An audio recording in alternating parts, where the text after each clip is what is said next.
Hello and welcome to One Cool Thing, PC Mag's daily show on Facebook where we show you one cool thing, which we are testing out in the PC Mag labs. I am Sasha Segan, this is Will Greenwald. We have Social Pete taking your comments and questions.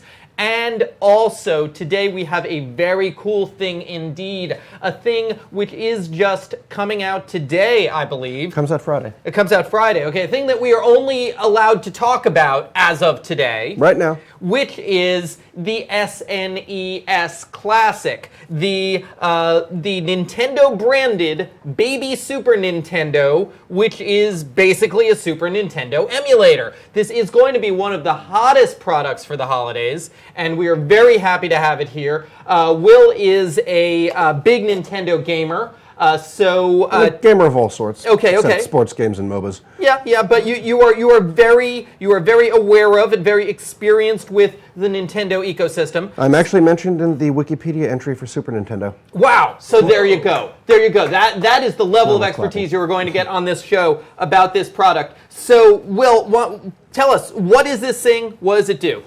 Well, this is the Super Nintendo version of the NES Classic that came out last year to immediately being completely sold out and being scalped for several times its original price. That was $60. It was a little miniature NES that had 30 games on it, and basically disappeared from shelves immediately. Pre-ordering was impossible, and now you can find it for like $200-300. Okay. Hopefully, this will have less of a distribution problem. Nintendo says that they're making way more of these. I've heard conflicting reports on how many, say, GameStops or Targets will have, but we're going to find out Friday. Okay, so how much does it cost? How many games does it have? This is $20 more than the NES Classic. It is $79.99, and it has only 21 games, but they're Super Nintendo games, and it's a way better selection than the weirdly hit-or-miss collection on the NES Classic. There are a lot of good ones, but there were some clunkers like Castlevania 2, some like weird arcade ports, like okay, Pac-Man and Galaga are good, but you don't really think of them as Nintendo games. This is all just Super NES bangers. What kind of hardware is it running on?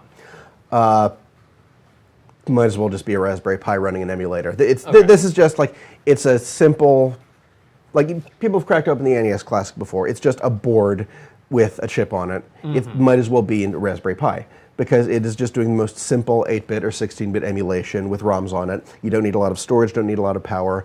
What is important though is the HDMI output and up converting, and as you can see here, it comes up pretty well. You can just sit here. And now, is this up converting to 1080p? I believe so, yes. Okay. The Super Nintendo's native resolution was between 256 by 256 to 544 by 416. So sub-VGA, it varied depending on the chip because cartridge-based systems meant that different cartridges could have way better graphics depending on how much money the publishers put into the tech on the cartridge besides the game itself. And now we're just going to make clear, you can't add games to this, right? This is a completely closed system. No online, no like loading stuff unless you're going to hack it, and even then you're going to be in for a pretty rough time. So walk us through the games. What's in the catalog? Well, starting off, we got Super Mario World.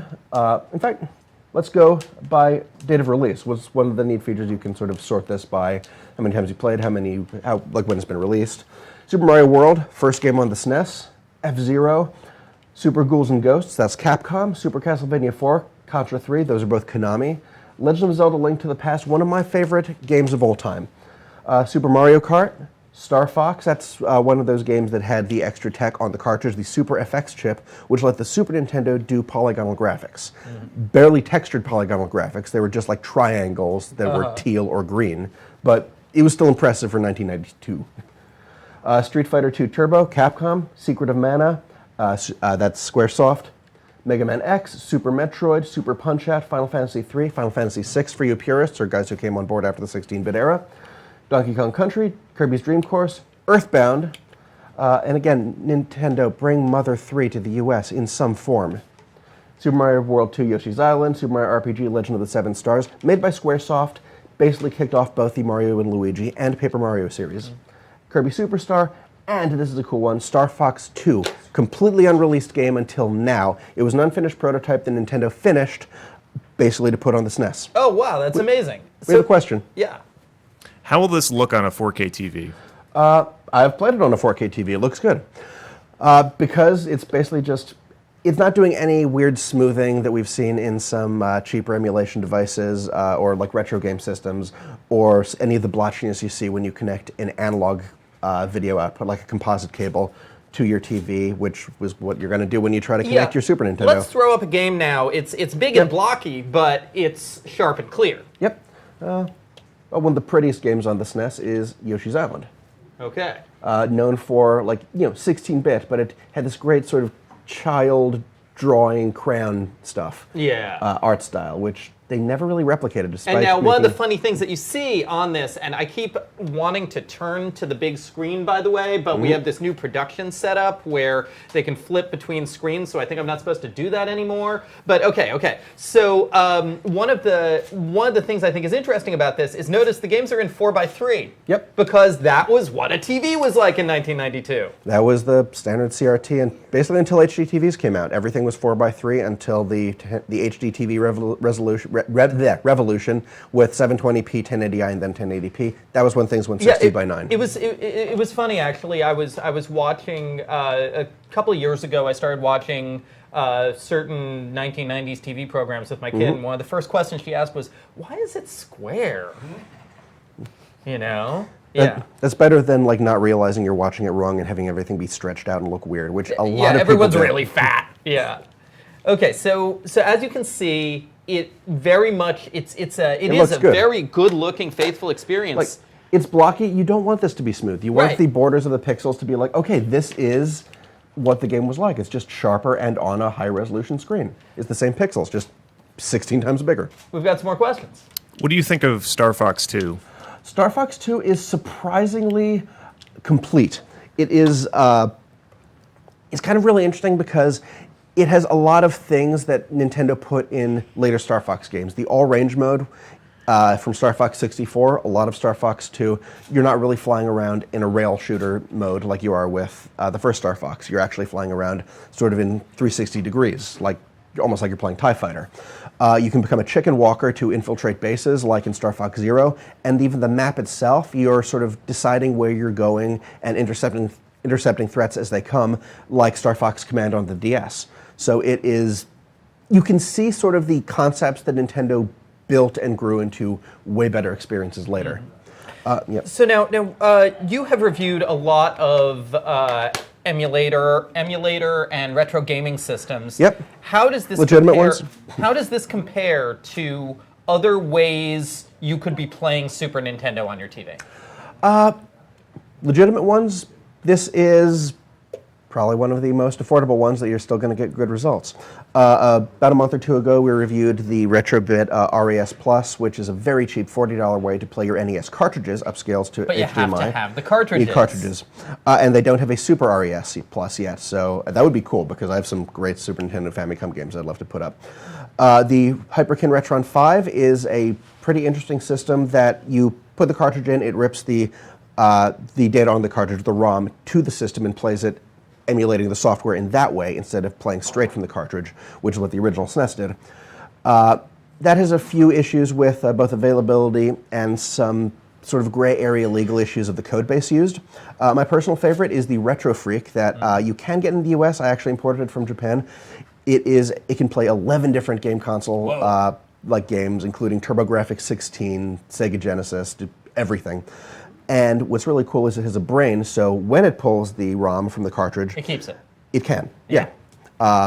Again, that could be a legal gray area, but it's a really neat convenience feature. And of course, you can play your cartridges on it. Yeah, I mean, I would say as long as it's your cartridge that you're ripping to play by yourself, the jackbooted thugs are not going to come knocking down your door to steal your retro gaming system back. What they're offended by is people going online to broadly distribute the ROMs. I have a bucket of cartridges in one of these drawers that basically hold up for when I want to play stuff on the Retrobit. We got a question though. Are there wireless controllers? Not first party. Nyko is making a wireless SNES controller for $20. Actually, this is a good way to look at the controller. Does this actually use standard Super NES controllers? Like if you have an old Super NES controller, can you plug it in? Not at all. It uses actually the Wii connector, the same connector that the NES Classic uses. And this is it kind of fixes one of the problems of the NES Classic, but it doesn't go so far. The NES Classic had like 3-foot cables. This is a 4-foot cable. A little bit longer, still kind of uncomfortable, especially if you're playing in front of a big TV. So getting a wireless adapter or a cable extender, and there are a lot of third parties that make accessories like that. But no, it's a good feeling controller. It's just like, I remember, this could be an accurate cable length to back in the day, but this is when I was sitting in front of a 28-inch TV. I kind of wonder. I kind of wonder. Are people generally playing these kinds of things on big TVs, or do they go out and buy a smaller TV or a smaller screen to give the game system experience? Because like looking at this on this giant screen, I feel like I actually kind of want to watch. I kind of want to do it on a 13 or a 19-incher. Well, one of the neat things, if you want to have a bit of nostalgia, you can actually set like a CRT scanline filter. Oh, so, man. We can just show that right now. Yep. It shows scan lines. Yep. But to answer your question, it is kind of complicated. Something like this, that it outputs to HDMI, no, you're not going to be getting a smaller screen. You're going to be using the TV you have. But a lot of hardcore classic gaming purists, the ones who have huge collections of original hardware and cartridges, yeah, they're going to seek out like Sony Trinitrons and like use the original hardware for the original experience. And sort of halfway between that point and costing way more is the people who basically get something called a FrameMeister, which is a upconverting box that costs several $100s, import only. There are actually other up-converting devices that you can get for like $50 on Amazon. They don't work nearly as well. There's a reason FrameMeister is like the beloved one. So you can actually play your original hardware, up-converting the analog signal to 1080p. Yeah, when I was setting up, I set up a classic system of my own a while ago, which was an Atari 800, because Atari 8-bit is my jam. Yep. And what I did at the time was I went out and I just bought off of Amazon a cheap 13-inch LCD TV that had a composite in. Yeah. And that works. Yeah, and that at least meant that the system was something that I could like put away somewhere conveniently, and also I didn't get too offended by how physically big the pixels were, because that's kind of my only issue here. We should really get a Spectrum ZX into the lab. They should make a Specky Classic. Maybe Only in the come out UK. in Britain. Maybe in the UK, yeah. Any more questions out there at the moment? So were you going to personally buy one of these? If I can find one, I'm sorely tempted. Although I actually kind of want to get the European one more, or even the Japanese one, which has a few different games, and I don't know Japanese, but the PAL versions, because before digital signals, it was basically PAL or NTSC for how we would distribute most television signals. The European and Japanese and Australian ones actually had 4 colors for this, and all 4 of the buttons were concave. Very subtle difference, but I think it looks way cooler. And the Super Famicom actually looks completely different from this. So if I can find a Japanese one, I'm actually going to kind of look for it. So honestly, if you like the games, if you like the 21 games on this system, is there any downside here? No. Well, the cable and the possibility of not being able to find it. But as it is, like this is a collection of all bangers. Like on this system are at least 4 of some of my favorite games of all time. We can actually go straight to the menu system. Like I can call them right out. Super Mario RPG, love it. Super Mario World. Whether you think Mario 3 or Super Mario World is better, I prefer Mario World, but they're both fantastic games. Zelda, Link to the Past, one of my favorite games, one of my fondest memories as a kid playing it. Secret of Mana, another game, excellent. I kind of would have preferred if they had Chrono Trigger on here, but this is still a good game. Or Illusion of Gaia if they put in any Quintet games, but long story. Mega Man X, classic. Super Metroid, still basically a perfect game. Let's take another question. Final Fantasy III, best Final Fantasy game, fight me. I actually agree with you on that. I completely agree. To also, just to clarify again, how much does this cost and what do you get with it? $79.99. You get the system, 2 controllers, so even though it has fewer games than the NES Classic, you get 2 controllers, so you can do 2 players straight off. And besides the fewer games, they're bigger, longer games. Like just the RPGs, you're going to be spending way more time on them than you would spend playing through every single game on the NES Classic. Yeah, one thing I'm really And it curious. comes with an HDMI cable. One thing I'm really curious about is I am curious how today's kids would react to, or whether they would enjoy these games. Well, kids is a very broad like thing. Yeah, like, yeah. I don't know if little kids who grew up. No, I'm thinking like the in the 7 to 12 kind of prime early video gaming range. Some might get into it. I mean, it Mm-hmm. depends on what they've been gaming with. If they've had just an iPad and have been playing filthy casual games, I probably think- not. But No, I if they think had like a primarily 2DS, I think primarily that's what a lot of them are into. But if they had like the 2DS or Mm-hmm. a 3DS, then it's like, oh yeah, this is where the stuff came from, and whether they can relate to any of it, because 20, 30 years old games, there are design elements and graphical issues that like might feel a little bit jankier compared to modern games, but. I think they still super hold up. There are tons of communities of, all across the millennial spectrum at least, I can't speak to kids, that like pretty much every game on this, people speedrun them, like semi-professionally for charity, and just like obsess over these games. well, yeah, I mean these are They hold up. These are major cultural touchstones that you have in here. Yeah. Any more questions out there? No. So, do we have a review of this up yet? It is up now on Okay. PCMag.com. Great. And what did you rate it? I rated it 4.5 out of just choice. Why not 5? What gets 5 stars in the retro gaming world? Longer cable. Oh, okay. So And if it had Chrono Trigger, and maybe if there was some way to expand it, like, what if Nintendo made cartridges with new sets of games on it? Or what if they put this whole library on the Nintendo Switch Virtual Console, which still doesn't exist yet? We have formally- questions for Nintendo, Yes. but for now, this is super rad. Okay, so this is a great buy if you can find it. Definitely, if you're interested, grab it as soon as you can, as soon as you see it listed for sale somewhere.